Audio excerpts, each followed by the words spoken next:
What's up, everybody, and welcome back to Lesser Athletes. My name is Chadwell, and today, like always, an interesting video for you here on the channel. Today is why I think the Crown Jewel Championship is a disappointment.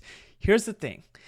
I don't necessarily think it's the worst thing in hell, and I'm going to hold Triple H to hell for this, but there's a few reasons why I think this is dumb. I went on a full debate with my friend on Lesser Athletes. I said, this is one of the most stupidest things ever, and he said, no, it is not, Chadwell. So he gave me some good pointers, gave me some good things, but I'm still going to talk to you a lot about the negative, but don't take away a lot from the positives. There is definitely still positives to this, but I'm definitely looking at the negative side of things. So maybe you don't even know what Crown Jewel Championship I'm really talking about, so let's just talk about it.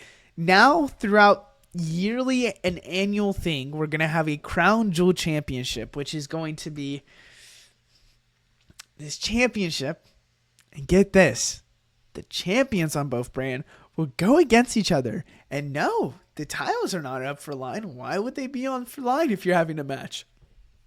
Oh, because you said that, wait, you just said that the champions, if they're going against each other, they obviously showing who the better champions, they should give the title to the other. Okay, that makes a lot of sense. No, we're not doing that. It's actually just you get a championship called the Crown Jewel Championship that you'll hold for one full year. It's barely going to be on TV. Barely any, just not even really on TV at all. And you don't defend it or anything. You just hold the championship. That's what that is. For women's and for men's for the main titles. That's what this Crown Jewel Championship is. So let's talk about one thing. Why do I think this is happening? I think this is happening because of, you look at King and Queen of the Ring and look at how success it is when people are seeing that there's an annual thing going on there. So it makes a lot of sense for, maybe Crown Jewel kind of, they want something. They are like, hey, if we're having something in Saudi, let's get something else here in Saudi. And their annual thing they decided on was this championship. Maybe it's because this is a way that maybe WWE said, well, you get to see the champions forever. You get to always see the champions and get to see how well they do. That's probably a good pick.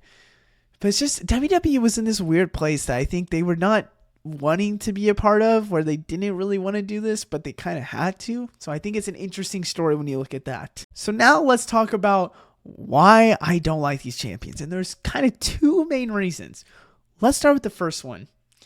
This WWE Championship given to whoever won is one of the dumbest ideas, in my opinion. When you're winning a championship, in my opinion, this should be a championship that matters, that you defend. It shouldn't just be a winning title. If we are really trying to say that you won one match and you are now the winner for a full year with a championship on you, why would we not just give titles then to the Royal Rumble winners? Why would we not give titles to Elimination Chamber winners? Why would we not give titles for people that win Survivor Series? That's not a thing. That's not a big thing. It's really the Royal Rumble. When you really think about it, Royal Rumble is an annual thing that they win one time, and it affects a lot of the things going on. This doesn't really affect a lot of things, but it's another thing that's so big you should probably win a championship from it. Why aren't we doing it for that if we're going to do it for this? That's a big thing. That's my number one huge thing. That's like, if this is a one-time thing and we're not defending it, we're barely showing it, why are you winning a literal belt? Why are you winning a literal belt? Just doesn't make a lot of sense to me. Another thing that kind of involves this. I don't think it's smart to have your two championships go against each other. Oh my God, I just called my mic like this. Cool for me. I don't think it's smart because when you really think about it, your two championships are on different brands for a reason. One, of course, to have a champion on a brand. Two, there's also a lot of reasons also. But two, for me, is so you have the feeling that these two titles matter and they're even. Even though we as viewers might not think so, they're pretty even. Now, here's the thing.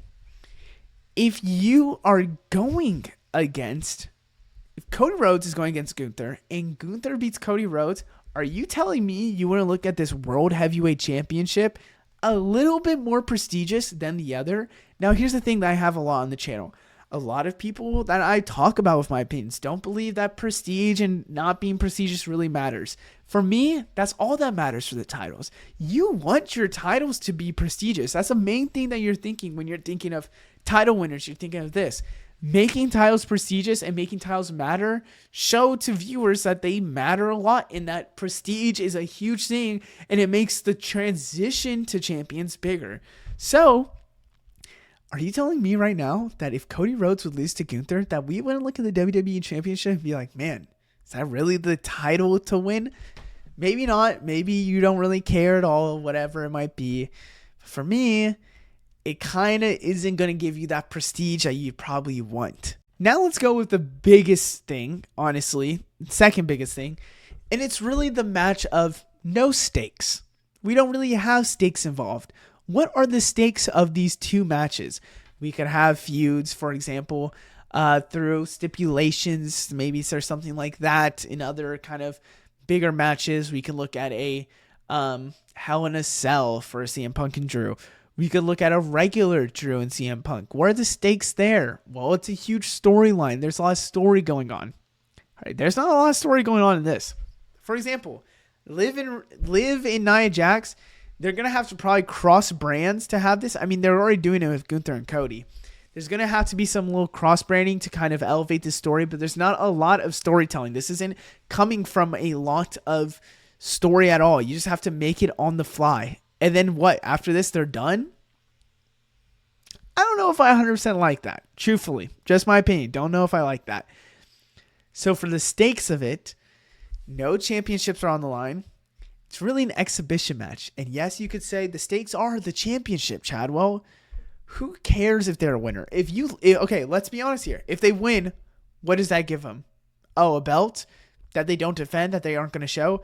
If they lose, what does it make them? Nothing. There's nothing that happens when they're wrong or they lose. So with that in mind, this is an exhibition match. That's really what it is in my eyes. It's an exhibition match. And granted, again, I'm looking at the negative only here. The positive of it, truthfully, I'll just say it right now, we're seeing Gunther and Cody go against each other. Like, that is a dream match of mine. I've always wanted Gunther to be the one to dethrone Cody. Not going to happen because Gunther already won his championship. But Gunther and Cody is going to bang. That's going to be a good match. It's probably going to be overshadowed by the no stakes in this, but it's still a good match. Now, let's go back to that. The exhibition part of it. If this is an exhibition match, basically, then what's the difference? This is just a live PLE version of maybe a house show. Truthfully, what is the difference? There's television. That's really it. There's no stakes involved. You cannot tell me that this is not a not great idea if it's literally just on a PLE. Oh, we decided for these two people to go against each other. That's a big problem with AEW. There's not a lot of story in some of these some of these kind of feuds. It's literally just one of the biggest parts of wrestling is those feuds and it is those storylines. So can't really say that with these matches, and it's really just exhibition.